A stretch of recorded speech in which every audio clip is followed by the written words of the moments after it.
अस्सलाम वालेकुम dear students, आप देख रहे हैं सैदली एकेडमी और हाजिर हैं हम लोग क्लास 9th बायोलॉजी की एक और न्यू वीडियो के साथ।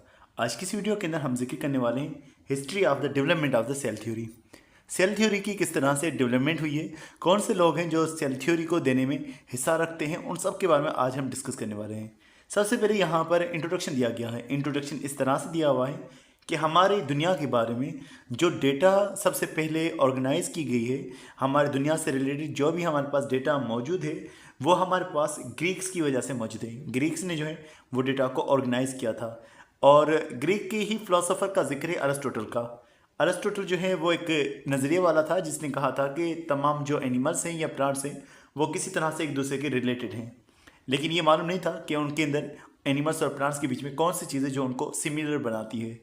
तो ये हमारे पास एक क्वेश्चन मौजूद था और कि वाकई में क्या चीज़ ऐसी है जो तमाम जानदारों में मौजूद हो, एक ही चीज़ जो तमाम जानदारों में मौजूद हो। तो इसका आंसर हमारे पास माइक्रोस्कोप की डेवलपमेंट के बाद मिला।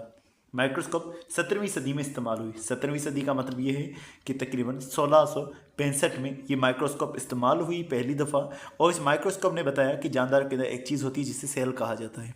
तो हाँ, तमाम जानदार जितने भी मौजूद हैं उन सब के अंदर एक बुनियादी चीज़ मौजूद है जिसे सेल कहा जाता है।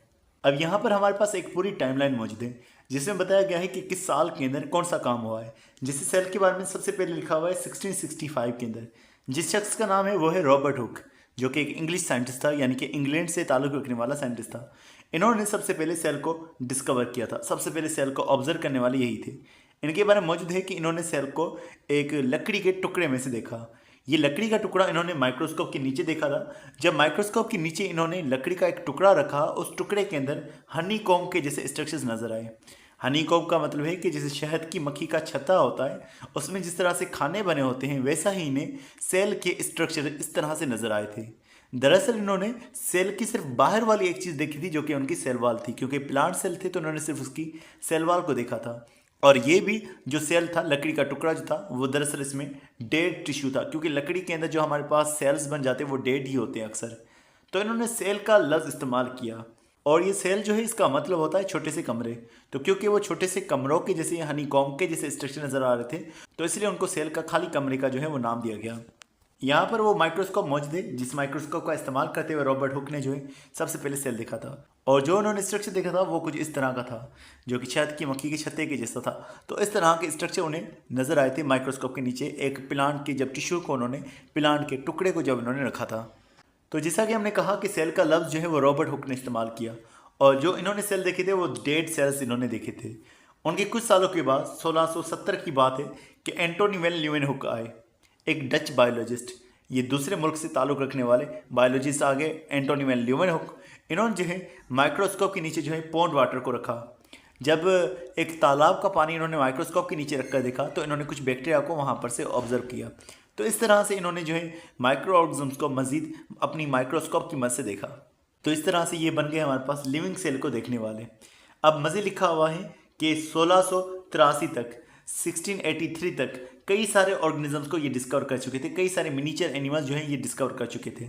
तो इन्होंने माइक्रोस्कोप का इस्तेमाल किया और कई सारे जानदार जो है इन्होंने देखे। तो इन्होंने जो कुछ देखा उस सारा की जो डिटेल्स थी वो एक खत में रॉयल सोसाइटी ऑफ लंदन को भेजी। ये उस टाइम का साइंटिफिक इदारा था। तो रॉयल सोसाइटी ऑफ लंदन को इन्होंने जो है लेटर्स भेजे। उन लेटर्स के अंदर ड्राइंग्स भी इनकी मौजूद थी, जो जो चीज़ इन्होंने देखी थी। तो इन्होंने बैक्टीरिया को भी देखा हुआ था और प्रोटोजुआ यानी कि जो एनिमल जैसे होते हैं एक सेल वाले, उनको भी इन्होंने देखा। तो 13 साल के अंदर ये कई सारे जानदारों को डिस्कवर कर चुके थे। फिर हमारे पास आता है 1833 का ज़माना, जब रॉबर्ट ब्राउन आए हैं। ये एक और हमारे पास बायोलॉजिस्ट हैं, एक इंग्लिश बॉटनिस्ट हैं, जिन्होंने सेल के अंदर एक सेंटर में चीज़ देखी। इन्होंने सेल के सेंटर में एक स्ट्रक्चर देखा जिसे इन्होंने न्यूक्लियस का नाम दिया। इन्होंने भी प्लांट सेल को देखा था। अब जो रॉबर्ट हुक ने सेल देखा था उन्होंने कहा था ये खाली है, लेकिन रॉबर्ट ब्राउन ने उनके कुछ टाइम के बाद बताया कि नहीं, वो खाली नहीं होता, बल्कि उसके सेंटर में भी एक चीज़ मौजूद हो सकती है, जिसे न्यूक्लियस का नाम दिया गया। अब हम जिक्र करते हैं सेल थ्योरी के बारे में, जो एक और नज़रिया हमारे पास डेवलप हुआ था ये बताने के लिए कि सेल होता क्या है। ये डेवलप हुआ था 1839 के अंदर, या हम इससे पहले कहें 1838 के अंदर। 1838 के अंदर एक साइंटिस्ट आए थे, एक बॉटनिस्ट आए थे, जिनका नाम था शिल्डन। शिल्डन ने यह बताया था कि प्लांट जो हैं वो बने होते हैं सेल्स के। लेकिन जो उसके एक साल के बाद 1839 के अंदर जब हमारे पास शेवान आए तो शेवान ने बताया कि ना सिर्फ प्लांट्स पर एनिमल्स जो हैं वो भी सेल्स के बने होते हैं। तो शेवान जो था एक जोलॉजिस्ट था, यहाँ इन्होंने गलती की हुई है, और जो हमारे पास शील्डन था वो एक बॉटनिस्ट था। तो लिखा हुआ है 1839 के अंदर ये डिबेट जो है वो ख़त्म हो चुकी थी कि प्लांट्स और एनिमल्स बुनियादी तौर पर अलग होते हैं। तो इस तरह से एक हमारे पास नज़रिया बनाया गया जिसके अंदर सेल के बारे में बताया गया और इसे सेल थ्योरी का नाम दिया गया। इसमें यह बताया गया कि सेल्स जो हैं ऑर्गेनिजम्स के अंदर मौजूद होते हैं। तमाम ऑर्गेनिज्म जो हैं वो एक या एक से ज़्यादा सेल्स के बने हो सकते हैं, या तो उनमें एक सेल होगा या ज़्यादा सेल होगा, और सेल ही जो है वो जानदारों की बुनियाद होती है। अब मज़ीद लिखा हुआ है 1840 में एक और साइंटिस्ट हमारे पास आते हैं जिनका नाम है अल्ब्रेक्ट वॉन रोलिकर। इन्होंने हमें बताया कि असल में लाइफ जो है वो कुछ सेल्स में से आती है और उन खास सेल्स को स्पर्म और एग्स कहा जाता है। तो ये जब कंबाइन होते हैं तो ये लाइफ को डेवलप करते हैं। एक और नाम लिखा हुआ है 1845 के अंदर कार्ल हेनरिक ब्रान। इन्होंने बताया कि जो सेल होते हैं वो बेसिक यूनिट ऑफ लाइफ है। तो इस तरह से सेल को बुनियादी यूनिट ऑफ लाइफ कहा गया था। और दूसरा ये बयान किया जा चुका था कि सेल जो है तमाम जानदारों में मौजूद होंगे, वो एक हो या एक से ज़्यादा मौजूद हो सकते हैं। अब मज़ीद लिखा हुआ 1855 के अंदर एक और शख्स आते हैं जिनका नाम है रोडल्फ विर्च्यू। रोडल्फ विर्च्यू जो है सेल थ्योरी के अंदर एक तीसरा पॉइंट जो है वो भी ऐड करते हैं। रोडल्फ विर्च्यू जो है बताते हैं कि जो सेल होते हैं पहले से मौजूद सेल जो होते हैं उन सेल्स में से तमाम सेल्स बनते हैं। मिसाल हमारे पास एक सेल मौजूद है, ये डिवाइड होगा तो दो सेल्स बनेंगे। तो इस तरह से अगर हमारे पास ये सेल हैं, ये डिवाइड होंगे, फिर दो और सेल बनेंगे। तो पहले से मौजूद सेल डिवाइड होकर के नया स्ट्रक्चर बनाते हैं। पहले सेल के बारे में समझा जाता था कि सेल डीनोवो स्ट्रक्चर है। डीनोवो का मतलब है जो खुद ब खुद वजूद में आ जाए, लेकिन इन्होंने कहा कि सेल डीनोवो नहीं होता, बल्कि सेल पहले से अगर मौजूद होगा वो टूटेगा तो इस तरह से नया सेल बनेगा। मज़ीद बयान किया जा रहा है इनके हवाले से, ये फिजिशियन थे, डॉक्टर भी थे, पैथोलॉजिस्ट थे, यानी कि ये बीमारियों का इलाज भी करते थे, जो बीमारी काजिंग एजेंट्स हैं उनके बारे में इनको मालूम था, और फिजियोलॉजिस्ट थे यानी बॉडी के मैकेनिज्म्स को भी जानते थे। एक और शख्स हमारे पास फिर बाद में आए, लुइस पास्चर। इन्होंने बताया है एक्सपेरिमेंट करके, इनका एक एक्सपेरिमेंट मशहूर है बायोजेनेसिस का, कि इन्होंने बताया है कि लाइफ जो है वो लाइफ से डेवलप हो सकती है। तो इन्होंने एक एक्सपेरिमेंट किया, उस एक्सपेरिमेंट में बताया कि कोई भी चीज़ बगैर किसी लाइफ के वजूद में नहीं आ सकती। तो इसी तरह से सेल जो है वो भी पहले से मौजूद सेल्स में से ही बनते हैं। तो ये जो नज़रिया था रोडल्फ विर्च्यू वाला कि सेल डीनो नहीं होता, ये एक्सपेरिमेंटली प्रूव हुआ था जब लुइस पास्चर ने जो है एक्सपेरिमेंट किया था। तो ये एक फ्रेंच बायोलॉजिस्ट, माइक्रोबायोलॉजिस्ट और केमिस्ट थे। तो इन्होंने इस आइडिया का जो है वो प्रूफ दिया, वेरिफिकेशन कर दी। अब यहाँ पर सेल थ्योरी की आवाज़ लिखा हुआ है कि सेल थ्योरी बायोलॉजी का एक अहम कॉन्सेप्ट होता है और ये बताता है कि जो सेल है वो बुनियादी स्ट्रक्चर और function unit of living organism होता है। जानदार की बुनियाद भी जो है वो सेल की है, स्ट्रक्चर भी सेल देता है, फंक्शन करने वाला हिस्सा जो है वो भी सेल होता है। इस सेल थ्योरी के बारे में लिखा हुआ है कि दो लोगों ने इसको ज्वाइंटली जो है वो प्रपोज किया था। दो लोग देने वाले थे जिन्होंने 1839 में दिया था। पहले साल में शील्डन ने दिया था जो कि एक बॉटनिस्ट थे, बेल्जियम से ये ताल्लुक़ रखते थे, और जर्मनी से ताल्लुक़ रखने वाले थे शेवान। तो 1838 के अंदर काम शील्डन ने किया, एक साल के बाद शेवान ने इस पर काम किया, और कुछ सालों के बाद मजीद 1855 के अंदर रोडल्फ विर्च्यू आते हैं। इन्होंने ये बताया कि पुराने से सेल जो हैं वो नए सेल को डेवलप करते हैं, प्री एग्जिस्टिंग पहले से मौजूद सेल जो हैं वो नए सेल्स को बनाते हैं।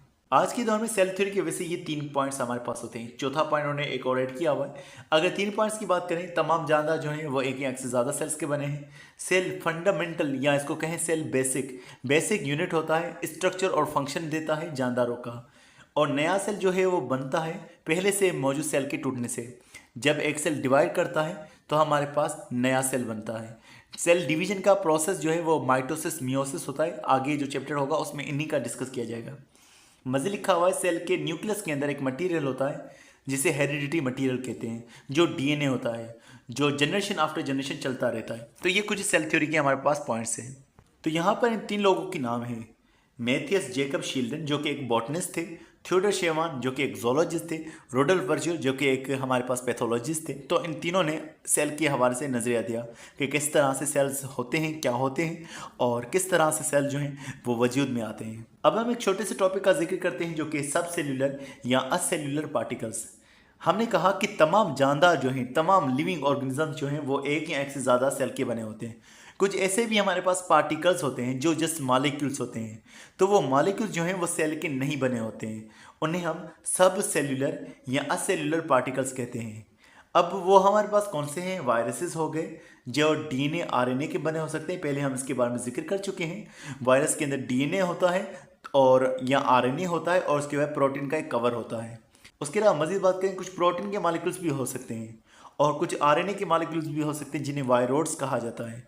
तो ये जो 3 पार्टिकल्स हैं, वायरस, प्रायोन्स और वायरोड्स, इनके अंदर कोई मेटाबॉलिक एक्टिविटी नहीं होती, इनके अंदर कोई रिएक्शन नहीं होता। इनके अंदर सिर्फ कुछ चीज़ें हैं जो जानदारों की जैसी है।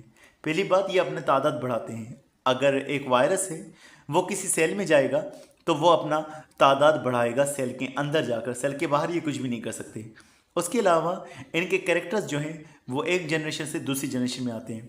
दरअसल होता क्या है कि ये एक वायरस का डीएनए है, मिसाल के तौर पर ये किसी जानदार में चला जाएगा। जब जानदार में जाएगा तो इसका डीएनए भी अनजिप होगा, अलग अलग होगा।